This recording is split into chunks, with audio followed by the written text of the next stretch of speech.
pernah LPSK dicoba disogok, lembaga dicoba disogok? Pada kasus Duren 3 ini. Gitu loh. Ketika tanggal 13 Juli staf kami 2 orang bertemu dengan Pak Ferdi Sambo di kantor Propam, datang salah satu pegawai Propam yang membawa map, ya, kata ini titipan dari Bapak.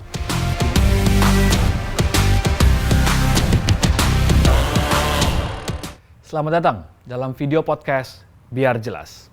Saya Andi Simangunsong akan memandu jalannya podcast yang membahas berbagai isu hukum dan isu terkait hukum yang terjadi di Indonesia.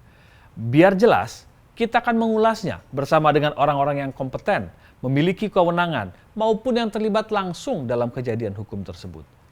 Pada episode kali ini, kita akan mengupas lebih jauh bagaimana peran dari LPSK, Lembaga Perlindungan Saksi dan Korban. Pasalnya, lembaga ini menjadi aktor penting dalam mengungkap kebenaran dan menegakkan keadilan bagi saksi dan korban. Keberadaannya pun bagaikan angin segar bagi masyarakat yang selama ini menjadi korban baik pelanggaran HAM ataupun saksi dan korban dari tindak kejahatan lainnya. Perlahan-lahan, para saksi maupun korban yang terlibat dalam kasus hukum mulai berani datang mengajukan permohonan ke LPSK. Menilik pada kasus yang sedang hangat saat ini adalah keberanian dari Barada E untuk menjadi justice kolaborator dalam kasus penembakan Brigadir Joshua yang melibatkan Ferdi Sambo sebagai tersangka. Kini, Barada E pun mendapat perlindungan penuh dari LPSK. Namun, apakah benar perlindungannya itu menjamin keamanannya? Untuk mengetahui sejauh mana wewenang dan fungsi LPSK yang telah tertuang dalam Undang-Undang 31 tahun 2014 yang merubah Undang-Undang 13 2006 tentang LPSK, dan bagaimana LPSK mampu atau tidak mampu menjamin hak para saksi dan korban dalam memberikan pendampingan dan pengamanan, langsung saja, biar jelas, kita akan bahas bersama Wakil Ketua LPSK, Edwin Partogi Pasaribu. Halo Bang Edwin, bagaimana kabarnya? Kabar baik, alhamdulillah Bang Andi. Siap. Lagi sibuk apa aja nih Bang? Macam-macam. Dari yang tadi disebutin kasus Duren 3. Nah, Kemudian ada kasus yang sedang ramai juga, pemerkosaan salah satu pegawai Kementerian Koperasi. Ya, ada kasus juga yang 1 Oktober lalu yang terjadi, itu peristiwa tragedi Kanjuruhan. Kanjuruhan juga. Iya. Ini LPSK apakah memang spesialis untuk kasus-kasus yang viral? Ya. Atau juga boleh di kasus-kasus yang non-viral, kasus-kasus biasa gitu Bang, misalnya KDRT atau apa, atau gimana Bang? Kalau di LPSK sendiri lebih banyak kasus yang tidak viral ya.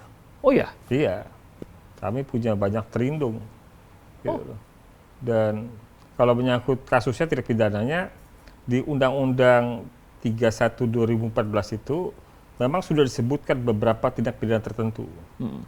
Tindak pidananya pelanggaran HAM berat, terorisme, kemudian korupsi, pencucian uang, kemudian narkotika, psikotropika, kemudian ada perdagangan orang, kemudian ada kekerasan seksual, penyiksaan, penganiayaan yang berat, ya, dan tindak pidana yang menyebabkan posisi saksi dan korbannya dalam keadaan terancam. Dan bagian akhir ini semua tindak pidana terbuka. Jadi semuanya? Jadi semuanya. Oke. Yang tadi secara eksplisit dibunyikan dalam sebutan tindak pidananya, tapi yang tadi kan di mana saksi dan korban terancam posisi keselamatan jiwa aja, ya itu juga termasuk yang prioritas LPSK.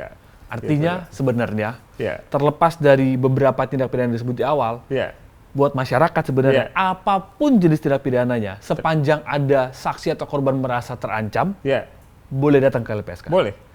Dia datang itu buat apa Bang? Maksudnya gini, kalau kita nonton film-film nih ya, film-film asing, itu kan ada kayak witness protection program. Nah, itu kan kalau sampai ekstrimnya tuh dia dipindahkan ke kota lain, dia dikasih identitas baru, orang tidak kenal dia, dijauhkan dari orang-orang yang dalam lingkaran kasus itulah. Nah, kalau kita di sini seperti apa protectionnya Bang? Sama. Bahkan konsep perlindungan sosial korban kita menurut saya jauh lebih baik dibanding yang ada di sana, di luar sana. Oke. Gimana tuh Bang? Iya, yang tadi Bang Andi sebutkan itu semuanya ada. Ada ya? Ada. Mau kita punya safe house, ada filmnya kan? Ada. Iya, safe house kita punya. Oke. Jadi itu penempatan orang dalam pengamanan yang maksimum itu di safe house. Kemudian kita ada namanya perlindungan melekat. Jadi petugas LPSK bersama si Trindung bahasa kami di LPSK itu 24 jam. Itu petugas LPSK itu polisi apa bukan ya? Petugas LPSK itu ada beberapa komponen. Ada yang PNS, ada yang P3K atau bahasa umumnya honorer, ada yang anggota polisi. Oke. Tapi anggota polisi yang di LPSK itu bukan bukan temporary, lebih permanen. Gitu. Memang mereka ditempatkan, ditugaskan, penugasannya ke LPSK. Oke. Jadi setiap hari mereka tuh berkantor di LPSK. Jadi kalau misalnya ada orang yang tadi terlindung itu, Ya, dianggap dia membutuhkan pengamanan melekat tadi, ya.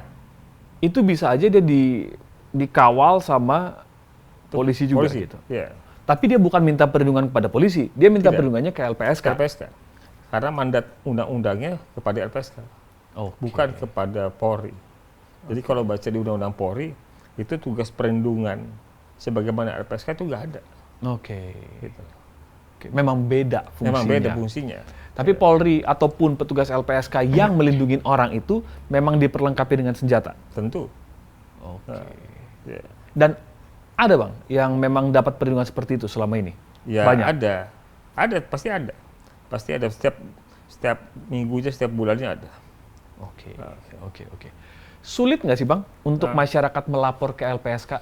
Misalnya nih, karena tadi kan terbuka untuk semua jenis tindak pidana. Ya, Misalnya ada ibu-ibu ya, ataupun anak remaja ya. mau ngelaporin keluarganya juga, ibu-ibu ngelaporin lakinya ataupun ya keluarganya lah gitu ya. Itu apa syaratnya gitu Bang? Ya, kalau laporannya ke polisi ya. Iya. Tapi kalau setelah dia lapor polisi, kemudian dia punya kekhawatiran Iya. bahwa bakal ada ancaman atau memang ada ancaman atas laporannya itu, dia bisa mengajukan permohonan perlindungan ke LPSK. Itu kan tadi Abang bercerita kalau dia udah lapor polisi dulu. Iya. Kalau dia untuk bikin laporan aja takut. Ya, itu kan sebenarnya di masyarakat kita ada LBH ya. Iya. Ya, baik di kampus, di luar kampus juga. Itu kan juga bisa dimanfaatkan oleh masyarakat. Tapi dalam beberapa kasus kami juga kadang-kala dari sejak awal orang itu datang ke LPSK, kalau belum ada laporan polisinya, dan menurut kami kasus ini patut menjadi perhatian, kami kadang-kadang juga memberikan dampingan. Jadi kami mengantarkan mereka ke aparat penegak hukum. Gitu. Oke. Dan kemudian apa yang bisa dilakukan Bang oleh LPSK? Misalnya nih, kalau tadi kasus tadi nih, karena kan yang paling nyata di kehidupan sehari-hari sebenarnya kan lebih ke KDRT dan lain-lain gitu ya, kalau di dalam keluarga gitu ya. Ya. Nah, karena kan pengalaman kita KDRT malah nggak jadi perlindungan LPSK. KDRT tidak menjadi salah satu tindak pidana tertentu yang dimandatkan oleh undang-undang. kan tadi katanya tindak pidana yang menyebabkan saksi dan korbannya berada dalam ancaman. Oh ya, itu bisa Berarti termasuk bisa. KDRT. Termasuk KDRT Bisa. kan? Berarti kan bisa. Bisa. Nah, dan memang KDRT ini kan salah satu pidana yang orangnya takut ngelaporin. Karena pelakunya ada di rumah, bareng-bareng sama dia. Ya. Kira-kira dalam bentuk seperti itu, dalam kejadian seperti itu, gimana LPSK bisa memberikan perlindungannya gitu Bang? Ya, sering kami melakukan itu. Jadi beberapa korban KDRT itu sampai dengan kami relokasi. Sampai dengan relokasi? Relokasi. Jadi mereka harus dipisahkan dengan pelaku. Gitu loh. Itu semua dibiayain sama LPSK? Dibayar oleh negara. Dibayar negara ya? Iya. Karena kan LPSK dibayar oleh negara lewat APBN. Oke, iya. Jadi kalau memang ada kebutuhan itu, kami bisa melakukan relokasi. Oke. Nah, kalau misalnya nih Bang, Ya. orang mengetahui terjadinya tindak pidana di kantornya gitu ya, Ya. dia juga takut. Perlindungannya juga sama? Perlindungannya apa perlu relokasi atau seperti apa gitu Bang? Ya, sepanjang dia tidak diketahui oleh orang kantornya juga jauh lebih baik. Gimana Ya kan sih? itu istilahnya kan disebutnya yang whistleblower. Oke. Ya kan? Orang yang mengetahui adanya perbuatan pidana. Ya. Gitu loh. Ya, tapi dia bukan bagian dari pelaku. Betul. Dia mengetahui. Iya. Yaitu dia whistleblower. Iya. Nah, posisi kalau dalam hukum kita sebutannya cuma pelapor. Ya. Gitu. Nah, pelapor ini kadang-kala dimunculkan sebagai LP-nya itu atas nama dia, laporan polisinya atas nama dia, atau bisa saja tidak dimunculkan. Gitu. Ya. Informasi masyarakat. Informasi. Gitu ya? Jadi sifatnya dia sebagai informan. Gitu. Kalau memang ada kebutuhan dari informasi itu bahwa itu akan mengancam keselamatan jiwanya, sama bisa melindungi juga. Gitu. Oke. Dan bagaimana LPSK menentukan bahwa ini benar pelapor yang ini membutuhkan perlindungan, ancamannya nyata atau nggak nyata gitu, Bang? Ya, kita ada alat periksanya. Jadi undang-undang itu sudah menyebutkan beberapa komponen untuk kami periksa. Pertama, sifat penting keterangan. Jadi seseorang yang mau mengajukan permohonan, baik dia mau dia berstatus saksi, korban, pelapor, ahli, atau saksi pelaku yang bekerja sama, dalam bahasa yang populernya justice collaborator. Ada ahli juga tadi, Bang? Ahli, masuk ahli. Ya. Maksudnya ahlinya dapat ancaman gitu? Bisa. Itu kita periksa dulu sifat penting keterangannya. Dia punya keterangan penting untuk mengungkap perkara. Gitu. Kedua, ada ancamannya nggak? Gitu. Ketiga, dari tindak pidana yang terjadi, ada situasi medis, psikologis yang dibutuhkan rehabilitasi nggak? Gitu. Rehabilitasi? Ya. Keempat, kami juga dalami siapa ini orang, track recordnya. Gitu. Dia pernah melakukan tindak kejahatan apa enggak? Kalau pernah? Nggak apa-apa juga. Nggak apa-apa juga kan? Ya, tapi itu kan bisa menjadi alat kami untuk mengetahui orang ini siapa. Kalau tindak pidananya 378 penipuan, ya kan? Nah, jangan kita jadi korbannya juga. benar. Nah, iya, ya kan? Jadi begitu. Jadi kalau orang dia dalam satu organisasi kejahatan, ya, organisasi narkoba, badan narkoba gitu kan? ya, Ya dia mungkin juga pengedar tadinya. betul, bisa. Itu boleh? Bisa, boleh. Boleh. Walaupun dia pelaku juga sih, dia ikut ngedarin. Boleh. Boleh, ada Bang. kasusnya. Ada ya kasusnya ya? Ada. Dan dapat perlindungan nanti ya? Dapat perlindungan. Bahkan bukan warga negara Indonesia. Jadi kalau ada bandar narkoba ataupun kaki tangan bandar narkoba yang mau bikin laporan terhadap organisasinya, lapor ke Bang Edwin. Iya, lapor aja kita. Kami siap lindungi. Oke. Gitu. Mantap. Nah, kemudian Bang, selama ini pengalaman Abang, sebenarnya apa yang menghambat orang-orang enggan melapor ke LPSK? Ada nggak pemandangan seperti itu? Atau justru banyak banget yang ngelapor, ditolak-tolakin? Kalau banyak yang lapor pasti. Setidaknya di tahun sebelum-sebelumnya itu rata-rata permohonan itu di atas 2.000. 2.000 permohonan per tahun. Itu. Dari berbagai tindak pidana, dari berbagai provinsi asalnya. Di tahun ini belum tutup buku, itu sudah hampir 5.000 kali. 2,5 kali lipat belum tutup buku. Belum tutup buku. Apalagi ya bukan karena kasus Sambo nih yang dongkraknya, bukan.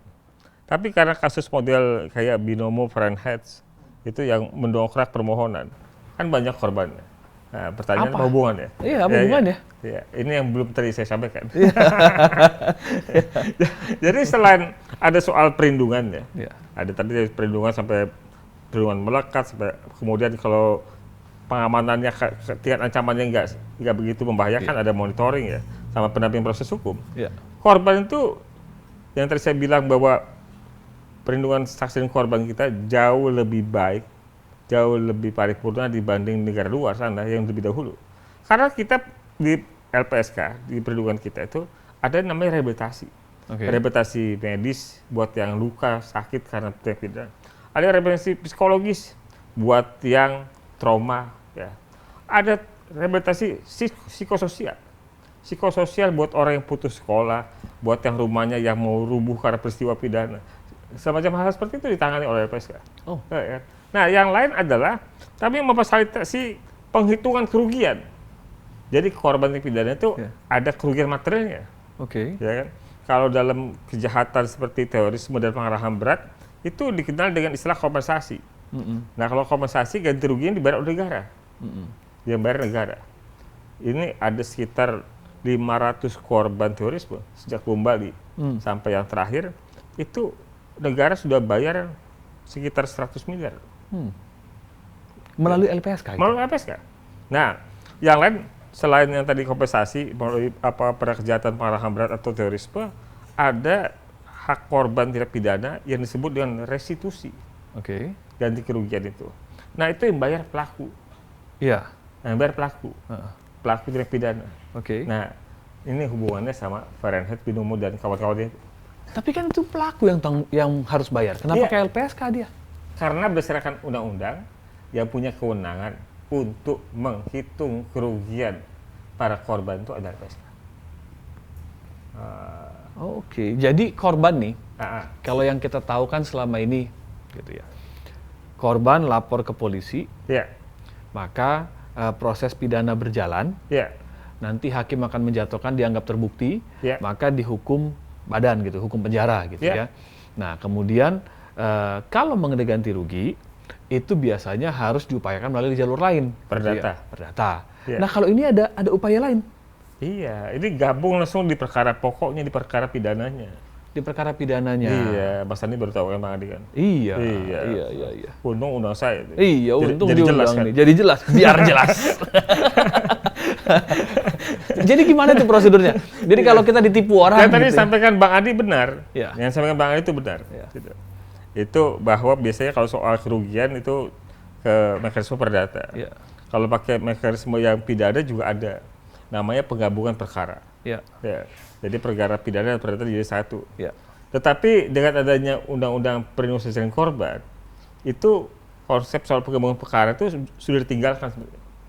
Setidaknya pelan-pelan ditinggalkan. Oke. Nah, karena kemudian ada memang peran negara lewat LPSK yang bisa, diberikan wewenang untuk menghitung kerugian korban. Dan hasil penghitungan itu bisa kami sampaikan ke penyidik, Oke. bisa kami sampaikan ke jaksa penuntut umum Iya. untuk dimasukkan dalam tuntutannya. Oke. Nanti diperiksa oleh hakim dan hakim memutuskan diterima atau ditolak, diterima seluruhnya atau sebagian. Misalnya nih, Pak. Ya, Kan tadi kan akhirnya kan kita berkesimpulan bahwa seluruh jenis tindak pidana boleh sepanjang ada ancaman. Gitu ya. Ya. Ada orang ditipu sama orang yang menakutkan lah gitu, yang suka ngancam, ditipu sama mafioso atau apapun itulah gitu ya. Ya. Kerugiannya jelas-jelas 1 miliar misalnya.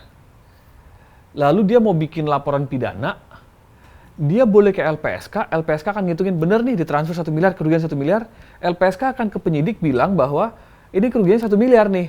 Jadi penyidik, ini kerugiannya ya, nanti diputus oleh hakim, hakim bisa memutuskan dalam perkara pidana itu untuk mengganti kerugian 1 miliar gitu. Bisa. Wah menarik nih Bang, ini bisa jadi potong kompas nih, nggak perlu nunggu pidana baru gugat perdata gitu ya. Nggak perlu nunggu pidana, perlu nunggu perdata. Iya betul. Langsung digabungkan aja di perkara pidananya. Menarik nih, Iya. menarik. Ini lawyer lagi belajar dari LPSK. Oke, menarik Bang. Iya. Nah, kita coba gali lagi. Di dalam perjalanannya, ada nggak orang-orang yang udah lapor ke LPSK, kemudian udah dapat status terlindungi ya? Terlindung. Masih diganggu, masih dapat ancaman, masih dapat apa gitu. Atau begitu orang dikasih status terlindung, ternyata tuh udah efektif banget, nggak ada yang berani ganggu lagi. Selama ini gimana, Bang? Kebanyakan yang kedua sih. Oh, Iya. yang kedua. Jadi Iya. biasanya kalau sudah dikasih status terlindung oleh LPSK, udah nggak ada yang berani ganggu ya? Sebagian besarnya begitu. Oke. Kalau misalnya ada yang berani ganggu, diapain, Bang? Ada pidananya. Pidananya ya? Ada pidananya. Di undang-undangnya Di sendiri undang-undang diatur ya? perlindungan saksi dan korban itu ada pidana ya. Hmm. Jadi mengancam keselamatan jiwa saksi dan korban itu ada pidananya. Oke. Ada ancaman pidananya. Mengancam keselamatan jiwa dari saksi dan korban secara umum atau saksi dan korban yang dilindungi oleh LPSK? Kalau undang-undang itu sih bahasanya saksi dan korban, ya. Tapi dalam posisi undang-undang itu ada dalam konteks undang-undang perlindungan saksi dan korban dan lembaga yang diatur adalah LPSK, maka lebih cocoknya memang terlindung LPSK. Iya. Iya. Artinya kalau misalnya ada Bukan orang hanya ancaman dalam konteks fisik ya, Iya. termasuk ancaman pekerjaan. Jadi Ya. Jadi kalau Abang orang bilang, dipecat, iya, ya kan, dimutasi karena menjadi saksi, menjadi korban dari peristiwa dan dia kemudian mengungkap perkara itu, kemudian karena itu dia kemudian dimutasi, kemudian dipecat, itu bisa dipidana. nah, ini menarik. Nah, Ini menarik. menarik. Ih, ulangin lagi bang. Udah Ini jelas. biar kalau karyawan-karyawan pada nonton nih, kalau dapat ancaman karena mau jadi saksi, Iya, tapi kemudian dia diancam dipecat atau gue potong gaji lu gitu ya. iya. Atau dimutasi pilihan paling Gue jauh. mutasi lu, gue pindahin lu kemana gitu. Iya, gitu. Itu yang ngancem Bisa dipidana. bisa dipidana. Bisa dipidana. Berapa berat bang? Wah, saya nggak hafal. Bu. Tahunan Zaman- tapi ya? Iya, tahunan. Bukan cuma 1-2 hari ya bang? Nggak mungkin lah. Ah, iya. Nggak ada. Ya kan? Bang Edwin bisa jadi pahlawan bagi ini nih. Korban-korban, karyawan-karyawan yang dipanggil jadi saksi kan banyak bang. Iya, iya. Faktanya kan begitu kan. Mm-mm. Kalau misalnya ada kejahatan dilakukan oleh perusahaan, Iya. karyawan-karyawannya kadang-kadang diminta jadi saksi, ya kalau nggak kooperatif ya bisa diancam lah sama yang terkait dengan perusahaan. Iya, iya. Kalau kita lihat kasus yang lagi menarik nih bang, Iya. kasus Baradae, Iya. itu gimana abang lihat perkembangannya? Apakah Baradae itu aman? Atau masih dapat ancaman? Atau seperti apa? Saya harus bilang pasti aman. Pasti aman ya? Iya. Saya LPSK. Iya benar-benar. Kalau saya nggak yakin dia aman, gimana yang lain? Ya, tapi masih ada ancamankah kepada dia? Ya tidak. Tidak ya? Tidak. Selama bersama LPSK dia aman. Oke. Perlindungan yang dikasih ke Baradae boleh diceritain di sini apa nggak boleh bang? Boleh. Boleh. Boleh. Apa bang? Boleh. Kami LPSK berada paling dekat dengan Baradae di rutan Barreskrim. Di rutan Barreskrim. Artinya apa? Artinya orang LPSK ada dalam rutan. Maksudnya masuk ke dalam jeruji? Tidak. Oh, enggak. Enggak. Tapi ada ruang di rutan Barreskrim itu yang di situ orang LPSK mengamankan Baradae 24 jam. Wow. Ya. Termasuk dibantu oleh CCTV. Udah orang yang dekat segitu ya, masih tambah CCTV juga. Oke. Nah, kemudian kami menyediakan langsung makanan untuk Baradae. Kenapa? Takut diracun gitu? Ya, memastikan aja. Pastikan aja. Ya. Baradae tetap dapat jatah makan dari rutan. Tapi Baradae hanya makan yang dari LPSK. Oke. Kami memastikan kondisi psikologis dari Baradae. Kita buat kunjungan psikolog. Memastikan kondisi medis Baradae. Kita mendatangkan dokter. Memastikan kondisi spiritual Baradae. Kita mendatangkan agamawan. Oke. Itu semua ditanggung negara. Ditanggung negara. Jadi dia makannya Jadi pun. pajak Bang Andi nggak saya share. Oh iya. Di-share dong, kan tanggung negara, kan kita bayar pajak. Nah, iya kan nggak saya share. Oh nggak sia-sia. Nggak Saya sia-sia. pikir nggak di-share. Oke. Nggak sia-sia. Benar. Nggak sia-sia. Benar. Iya. Nah, kemudian Bang, sepanjang pengalaman Abang, ada nggak sih hal-hal yang masih diperlukan LPSK yang belum ada di undang-undang sekarang? Kewenangan lain kah? Ataukah apa gitu? Yang harusnya kita diperlengkapi dengan ini nih gitu. Oh, ada. Tadi kan kita punya di undang-undang itu ada ancaman pidana. Ya. Ya kan? Buat mereka yang mengancam keselamatan saksi dan korban, termasuk soal pekerjaannya. Jauh lebih baik kalau ditambahkan ada penyidik di LPSK. Oh, Ya kan? Jadi kalau ada pelanggaran atas undang-undang perlindungan saksi dan korban, kami nggak perlu lagi lapor ke polisi. Kami punya penyidik sendiri, gitu loh. Kami bisa langsung menindak. Jadi bukan hanya mengamankan, melindungi saksi dan korban atau terlindung tadi, tapi bisa menindak secara hukum mereka yang mengancam. penyidik apa PPNS Bang? Ya sama itu. PPNS? Iya, PPNS. Oh, oke. Nah. Itu aspirasi Abang begitu ya? Iya. Itu sama teman-teman LPSK juga Nah, pada begitu ya? Iya. Ya. Mudah-mudahan didengar Jadi Bang. lebih efektif kan. Iya. Jadi ancaman pidana dalam undang-undang itu lebih efektif. Iya. Kayak misalnya di lembaga-lembaga lain ataupun Di kehutanan. kehutanan, KKP. KKP, Ya OJK kan? juga ada ya Bang? Ada PPNS OJK juga. juga ada, di KAI aja ada. KAI aja ada ya. Benar. Nah, kalau kita balik nih Bang, Iya, ke film-film lagi nih. iya. Film yang mana nih? Film-film yang ada Witness Protection Program. Oke. Kadang-kadang kan ada kecolongan Bang. udah witness protection program, tapi ternyata penjahatnya jago, tahu, oh lu tinggal di situ dengan identitas baru, jedar, mati juga. Kecolongan. Ya. Di LPSK pernah kejadian nggak, Bang? Enggak kayaknya. Nggak pernah? Nggak pernah. Ini nggak pernah beneran apa? Jadinya- Apa gimana nih? Apa gara-gara lagi di syuting jadi Iya, mungkin saja di situasi di mana ya ada kesempatan kalau di dalam rumah aman itu ya. Sebenarnya kan komunikasi dengan pihak luar itu dilarang. apa sih, Bang, di dalam rumah aman tuh ada apa sih? Dia nggak boleh sekolah gitu? Kalau di rumah aman itu karena yang kita menjadi prioritasnya ada keselamatan jiwanya. Keselamatan jiwa. Iya, Oke. ya. Kalau di rumah aman itu ya orang nggak boleh kemana-mana. Jadi orang yang kerja pun ya berhenti kerja. Iya. Oh. Nah, karena prioritasnya keselamatan jiwa. Sampai kapan? Ya sampai dianggap aman. Setahun, 2 tahun, 3 tahun? Oh, kelamaan. Kelamaan. Ya sampai segitu. Tapi sampai pelakunya masuk? Ya tidak. Sampai ancaman, ini kan pelaku itu bukan hanya pelaku tindak pidana yang berhubungan langsung sama dia. Aha. Tapi kan juga ada kaki tangannya. Oke. Ya kan? Sampai bahwa situasi yang mengancam keselamatan diri itu memang tidak ada lagi. Gitu loh.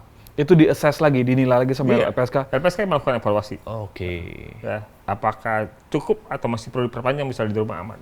Gitu. Kalau kita merasa cukup, kita bisa turunkan ke perlindungan melekat. Nah, dia bisa beraktivitas, tetapi bersama petugas LPSK selama 24 jam. Oh ya? Dia, Oh, oke. Iya. Oke. Dia udah boleh balik ke keluarganya, belum iya, boleh? kalau misalnya Bang Andi masuk program perlindungan melekat, Bang Andi ke kantor, ya kan, Bang Andi ke mall, sampai ke toilet diikutin. Kayak punya ajudan Kayak punya spree, ajudan. spree begitu ya, Bang? Kayak punya bodyguard. Wah, kayak Nah, punya bodyguard ya? Iya, Tapi bajunya baju preman? baju preman. Jadi bukannya dia berseragam tertentu, Nggak bukan? berseragam. Gitu loh. Oke. Dan tapi mereka punya senjata? Punya senjata. Ya. Oke. Oke, mantap. Gitu.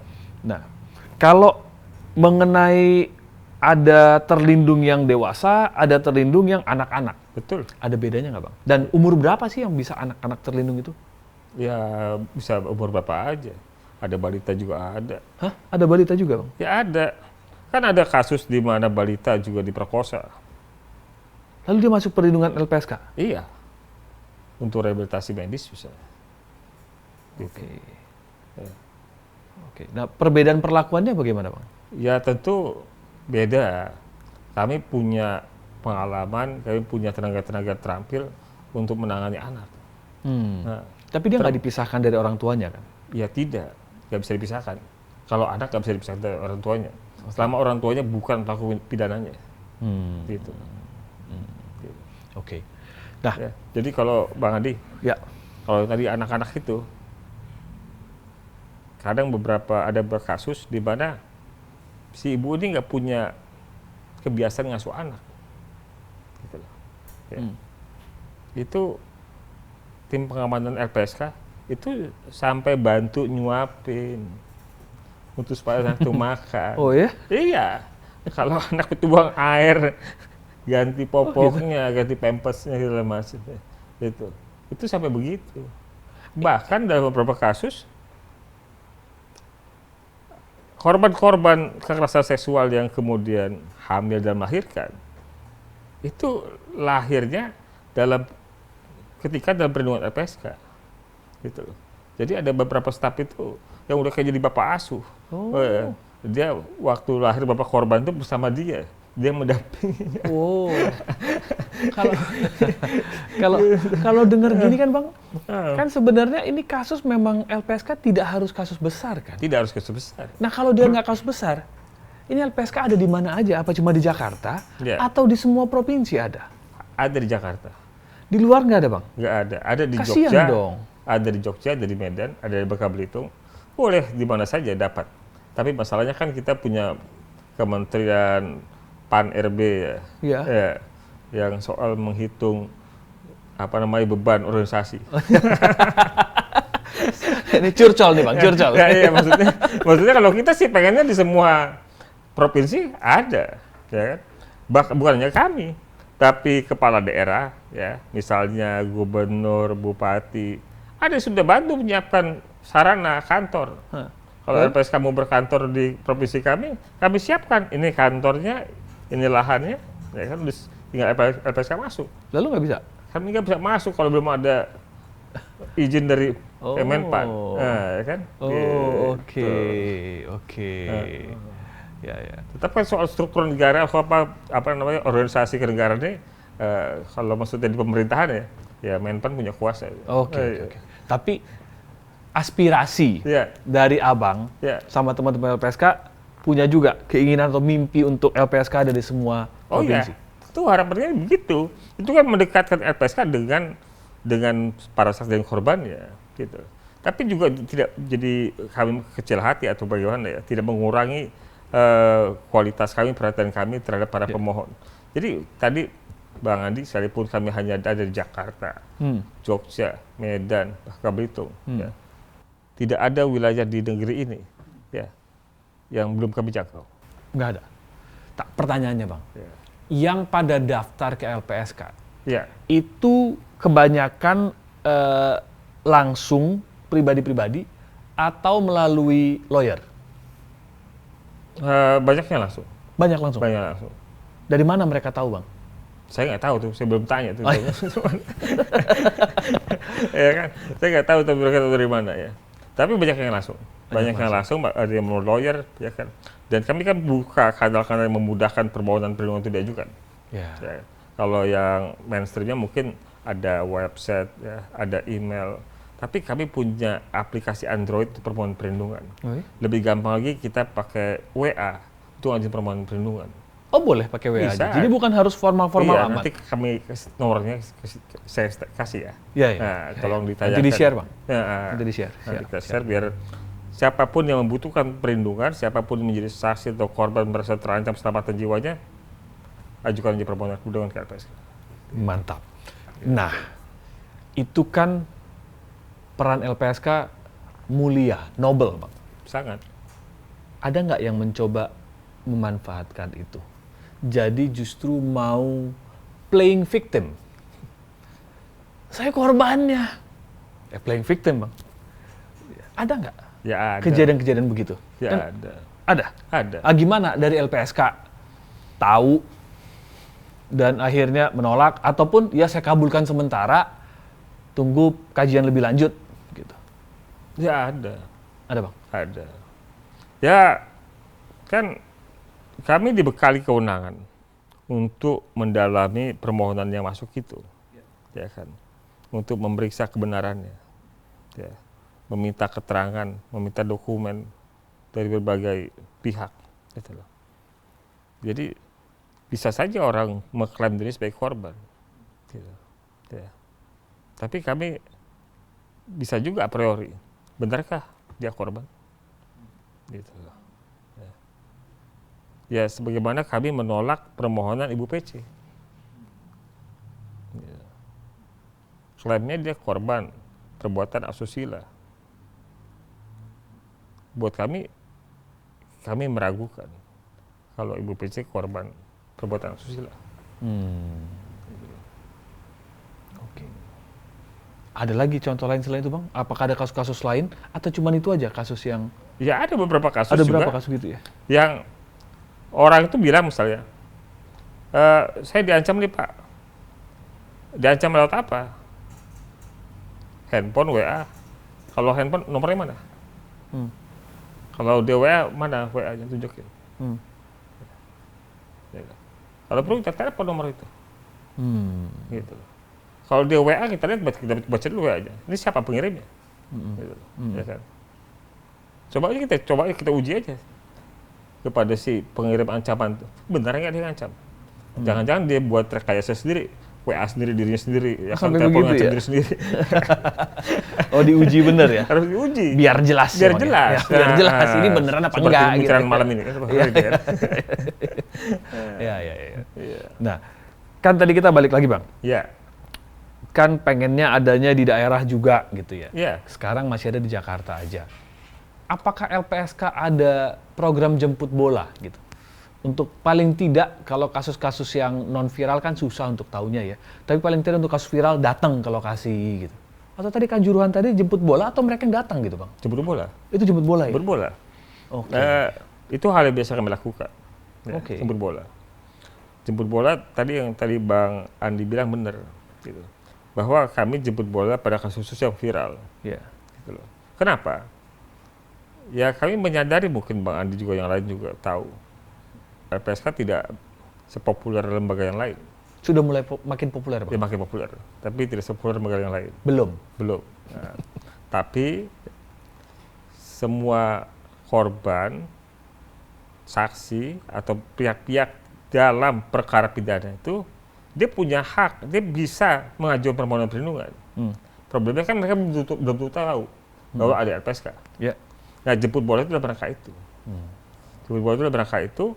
Kalau ada kasus yang viral, kami datang ke daerah, kami temui korbannya, kami sampaikan kami dari LPSK. Kalau Bapak, Ibu, Adik, Mbak mau mengajukan permohonan perlindungan, silakan. Kalau yang jemput bola itu udah banyak belum Bang? Ya sudah. Udah banyak ya? Sudah banyak. Sudah banyak. Karena kan kalau kita baca-baca berita sebenarnya banyak juga kasus-kasus yang misalnya orang berhadapan dengan perusahaan-perusahaan developer besar gitu kan, tapi dibungkam dengan segala macam cara, diancam, kayak gitu-gitu bisa jemput bola juga nggak Bang? Ya bisa, tergantung situasinya aja seperti apa. Tergantung situasi ya? Iya. Misalnya kasus-kasus tambang gitu kan banyak juga kan yang dihajar lah sama perusahaan-perusahaan tambang gitu, nggak berani speak up juga gitu. Iya. Itu bisa juga gitu Bang? Bisa saja. Ya mudah-mudahan nanti coba kalau ada yang viral Bang, nanti entah kita yang share atau Abang dengar gitu. Kasus Kanjuruhan. Ya. Peristiwa 1 Oktober, 2 Oktober kami sudah di Malang. Gitu. 1 hari doang ya? Iya. Kemudian kami temui semua. Kenapa? Kenapa di Kanjuruhan sampai jemput bola? Apa yang bikin bahwa dari pihak LPSK merasa LPSK perlu hadir, ada ancaman di situ? Kenapa Bang? Dan itu 1 hari setelah kejadian doang loh. Ya. Belum tahu siapa yang salah, siapa yang enggak. Iya, belum tahu. Tapi dari apa yang terjadi udah bisa diduga. Ini pasti ada rumusan pidananya. Gitu. Ada yang mati. Iya. Tapi kan kalau nggak ada ancaman, LPSK quote-unquote nggak punya kewenangan di situ kan, Pak? Oh ya bisa. Tapi juga potensial ancamannya juga bisa ada kan. Kenapa potensial ancaman di Kanjuruhan? Ya kita lihat siapa yang melakukan perbuatan. Gitu. Yang melakukan perbuatan yang mudah membuat orang kemudian panik. Yang kemudian membuat orang terinjak-injak. Atau yang komorbid bisa langsung meninggal di tempat, ya kan? Itu siapa? Gitu. Dan faktanya memang akhirnya ada yang dapat ancaman, apa Ya, enggak? ada. Apa jadi berhenti ancaman? Ada yang dapat ancaman, ada yang kemudian memang punya ketakutan, kekhawatiran untuk menjadi saksi. Kan salah satu tugas LPSK juga membantu untuk mengungkap perkara. Yang membantu mengungkap perkara itu kan si saksi ini, si korban ini, karena dia langsung mengalami peristiwa pidana tersebut. Ya. Alat bukti kan saksi, gitu. Ya alat bantu untuk mengungkap perkara ya saksi. Ya. Kalau kita membantu menghadirkan saksi buat penyidik, itu kan kita berarti membantu mengungkap perkara. Ya. Nah itu yang kami coba lakukan pada peristiwa Kanjuruhan. Kami melakukan jemput bola, kami mendorong orang untuk berani bersaksi. Dan jadi berani. Jadi berani. Gitu. Ya. Mantap. Nah Bang, sepanjang sepak terjang Abang Kenapa jadi berani? Kenapa Bang? Apa dikasih ajudan, apa dikasih apa?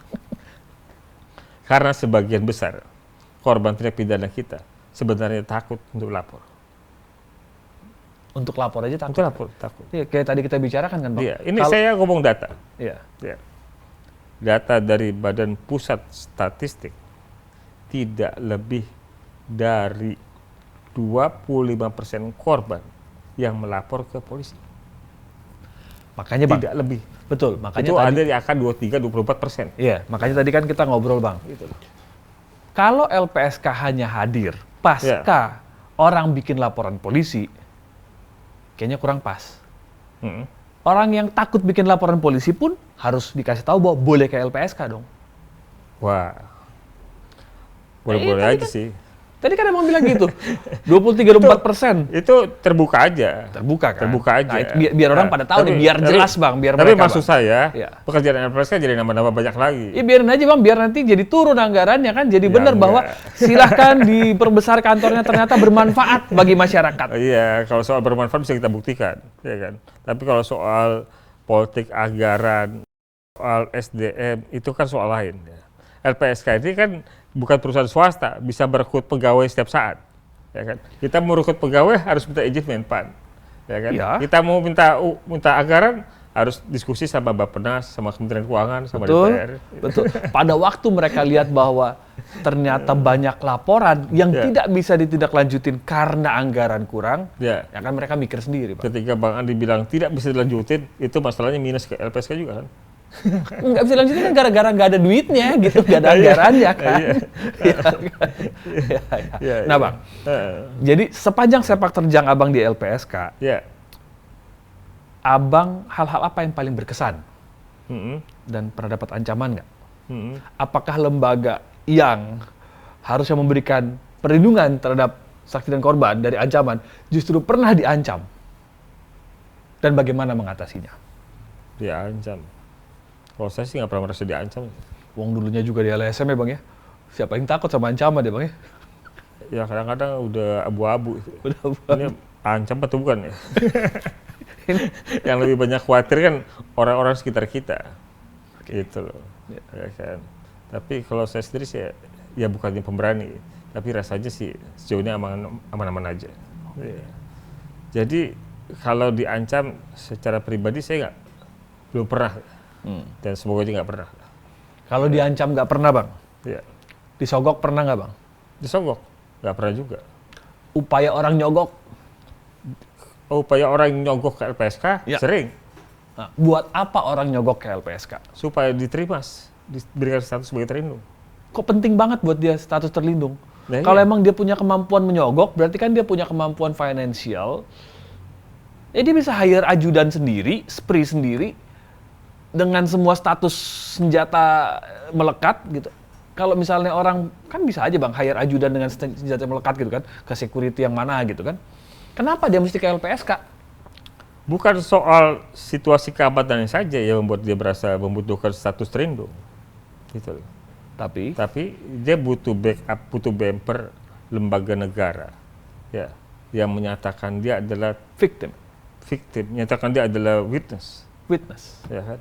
Padahal dia suspek. Nah, playing play. victim lagi.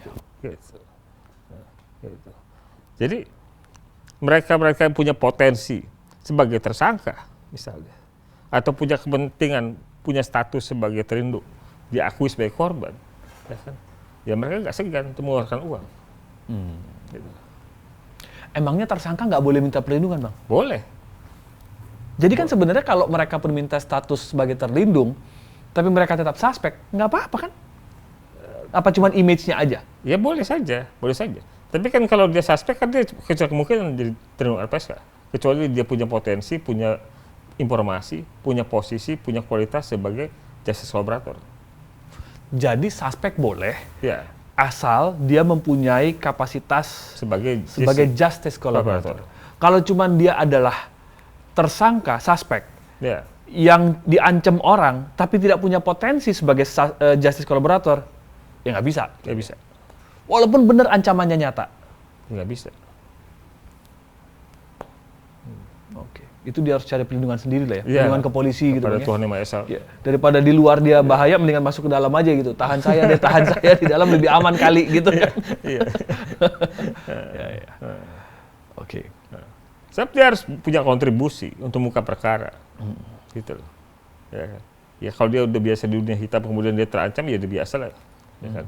Tapi kalau dia punya kontribusi untuk muka perkara, ya kan, sesuatu hal yang tidak punya informasi oleh penyidik, oleh penegak hukum, ya dia baru dia layak, gitu loh. Ya kan. Dia layak dapat kompensasi, maksudnya dapat penghargaan, dapat penanganan khusus, ya kan. Gitu. Karena dia berkontribusi untuk muka perkara. Gitu. Boleh cerita Bang, lebih Ya. lebih jelas. Ya, Kejadian tadi, apa boleh ceritain ke publik? Pernah LPSK dicoba disogok, lembaga dicoba disogok oleh suspek gitu? Iya. Itu rahasia apa nggak rahasia, Bang? Nggak rahasia sih sebenarnya. Nggak Nggak rahasia. Cuma kan memang karena kami ini pendiam aja. Maksudnya kami nggak sering cerita-cerita soal apa yang kami alami, termasuk hal-hal yang mungkin buat orang prestasi, buat kami ya kami simpan aja sendiri ya. Artinya yang tadi saya bilang soal orang berusaha menyuap itu hal yang biasa. Sering. Bukan soal hal biasa, tapi sering kadang terjadi. Bukan satu kali kan? Bukan satu Beberapa kali kan? Baik datang langsung ke kantor LPSK maupun ketika kami datang kepada pemohonnya. Gitu loh. Itu kalau kayak gitu, Abang sama teman-teman di LPSK itu ngelapor nggak sih ke KPK kali kemana gitu kan? Bahwa, gue coba disogok loh. Ngelapor nggak, Bang? Apa? Ya, gini. Gimana, Bang? Ya, saya kasih contoh yang pernah ramai aja lah ya. Pada kasus Duren 3 ini. Gitu loh. Ketika tanggal 13 Juli staf kami 2 orang bertemu dengan Pak Ferdi Sambo di kantor Propam, ya. Kemudian setelah bertemu dengan Pak FS, salah satu staf kami meninggalkan tempat untuk sholat. Tinggal 1 orang menunggu di ruang tunggu itu. Gitu. Datang salah satu pegawai Propam yang membawa map, ya. Kata, ini titipan dari Bapak. Dibukakan map itu, ya. Oleh si petugas tadi dibuka, Propam itu dibuka, isinya ada 2 amplop coklat, kurang lebih setebal 1 cm. Gitu. Responnya staf LPSK, yaitu langsung menolak. Oh, bagus dong. Iya. Jadi kalau tadi Bang Andi bilang lapor KPK itu segala macam, itu ideal banget ya. Tapi tetap berisiko. Lagian juga kan nggak lihat isinya apa. Oh iya betul. Tapi kan bisa dapat juga apa dikasih. Ya kan? Tetap berisiko. Sekarang kan gini Bang Andi. Ya. Yang tadi Bang Andi sampaikan, ya benar. Orang sering bilang ke kami juga ketika bilang soal kasus itu, soal kasus amplop itu kan. Kenapa nggak dilihat dulu isinya apa? Kenapa nggak dilaporkan ke KPK segala macam? Gitu. Pertanyaannya siapa bisa memastikan keluar dari pintu itu kita nggak OTT? Oh, justru malah di OTT? Iya. Kalau di OTT, ya kan? Jelaskan saja itu di pengadilan. Bagaimana? Jadi cara yang paling aman yang selama ini diterapkan oleh LPSK, oleh pegawai LPSK, oleh staf LPSK adalah tolak. Itu. Udah. Itu cara paling aman. Toh itu nggak menyalahi aturan kan? Memang nggak tahu isinya apa kan? Oh iya, tapi kalau kita udah menduga isinya apa, dapat diduga. Ya kan? Gitu. Orang punya kebutuhan untuk mendapat perlindungan, kemudian ada sesuatu, ya kan, ini diberikan. Gitu. Menarik.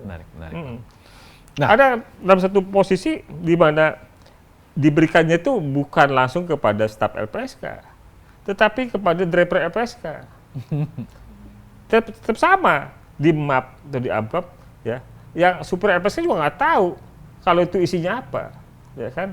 Ketika nyampe ke mobil, Pak ada titipan apaan? Ini Pak dari orang tadi pas kita lihat, nah nggak benar nih, kita berkira langsung. Gitu. Jadi cara paling aman langsung tolak. Jadi sebenarnya lebih enak ke LPSK daripada ke lawyer. Kenapa? Ke lawyer aja kadang-kadang masih ditagih fee, Bang. Nah, Ke LPSK udah dikasih aja ditolak ya, Bang? Tolak. Oke. Nah, apa yang bisa Abang sampaikan ke masyarakat untuk mereka termotivasi kalau memang dapat ancaman lapor ke LPSK? Apa gitu? Karena dari Abang bilang tadi mungkin 2.000 ningkat jadi 5.000. Jangan-jangan di luar sana ada 10.000 atau 20.000 yang banyak nggak berani ngelapor gitu. Betul. Apa yang mesti Abang sampein gitu? Ya, kita semua ini punya hak konstitusional untuk dilindungi oleh negara ini. Ya, gitu loh. Termasuk apabila kita menjadi korban, apabila kita menjadi saksi dari peristiwa. Gitu loh. Kalau kita menjadi korban, sebenarnya ada yang gagal pada negara adalah memberikan rasa aman. Gitu loh. Nah, kegagalan negara itu dibayar dengan menuntaskan proses hukumnya, ya, dengan memperhatikan korbannya dan menindak pelakunya. Kalau korbannya takut ada ancaman, ya, takut kemudian masalah ini malah bisa mengeluarkan biaya besar segala macam, jangan takut juga. Ya. Negara sudah memfasilitasi ada lembaga perlindungan saksi korban. Ya. Silakan mengajukan permohonan perlindungan ke LPSK. Ya. Kalau memang layak sesuai peraturan perundang-undangan terpenuhi syaratnya, kami akan lindungi dan tanpa ada biaya dari sejak permohonan sampai dengan perlindungannya. Baik peristiwanya di luar Jakarta dan persidangannya di Jakarta atau dimanapun, kami yang biayai. Gitu. Kalau ada ancaman, kami bisa menempatkan para korbannya atau terlindung kami di safe house, bisa ambil lokasi, pindahkan tinggal tempat lain. Gitu. Ya. Jadi kami pastikan situasi terlindung LPSK itu aman sampai dengan dia memberikan keterangan persidangan, sampai dengan putusan itu inkrah. Kalau setelah putusan inkrah, tapi situasi ancaman masih ada, tetap dilindungi LPSK. Jadi LPSK tidak linear dengan putusan pengadilan. Selama ancaman masih ada, sekalipun sudah inkrah, ya, tetap dilindungi LPSK. Mantap. Makin jelas kan? Makin jelas. Biar jelas, makin jelas. Thank you Bang Edwin. Thank you Bang Andi. Thank you untuk kehadirannya. Yeah. Buat saya udah makin jelas. Oh, yeah. Mudah-mudahan buat Bang Edwin kalau ada unek-unek lagi ke masyarakat, kalau nggak berani-berani, apalagi Abang mau sampaikan silahkan Bang. Yeah. Atau masih ada unek-unek ke Menpan kali? Ya di luar sana ada sekitar 75% korban, ya, yang selama ini diam. Ya.